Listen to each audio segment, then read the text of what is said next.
is Oscar Gomez. This is my daughter Alyssa. She's our oldest. She's 7 years old. Perfectly healthy little girl.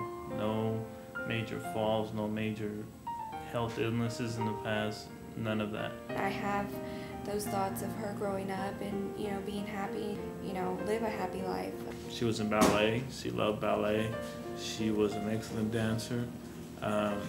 She was involved in a lot of activities, and she started, always second guessing herself. She always started doubting herself, and steps from her beginner class she was forgetting, and she would literally cry in the middle of class. And next in line is Brianna, and she's 5 years old.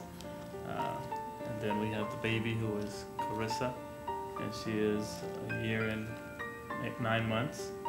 And our lovely wife, Erica. One night when we were having dinner, Alyssa was eating spaghetti, and she noticed that she started shaking uncontrollably. And then the very next day, my husband took him to the park, and he noticed that she had an episode when she was running. She started shaking, and her mouth kind of went to the side. The phone rang, and the nurse called me from the school, telling me that she was having some episodes of shaking and that I needed to pick her up. She was having 3, 4, up to 6 seizures a day. It worked for about 2 to 3 months. Then it all started again. And that's when they first told us that she just had epilepsy.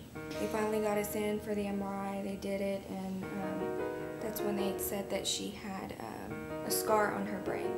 The doctor came in and he said, just want to let you know it is Rasmussen's. What do we do now? They gave me the paper, and when I read it, I just broke down in tears. I mean, it was very devastating because I didn't even have no idea or no clue what Rasmussen's was. It's an ugly disease. Nobody should have to go through it, especially a young child. Those Rasmussen's encephalitis, I think it's a technical term. They don't call it cancer, but it's just like cancer. It eats up your brain cells. It starts deteriorating one side of the brain. Disease completely takes over that brain. It just dries it out, it shrinks it. The disease transfers to the other side of the brain. There's really nothing they can do with that patient. Every door that we opened that gave us a sign of hope all went back. Every doctor that we saw came back to the hemispherectomy, mentioned the hemispherectomy surgery. There's no cure or no real treatment for what she has. We had to make that decision of having the surgery. There was nights where, I had to cry myself to sleep, seeing her have seizures every day.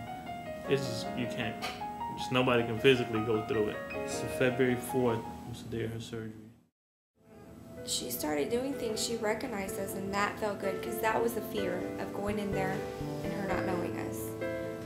But just, I guess, hearing us and knowing that she could hear us and recognize us it was a good feeling. When Prayers Heard in Heaven was able to help us with the cost of healthcare, the parking pass, the food, those little things that people, just, I can't say take for granted, but those little things that they will recover was just a huge help.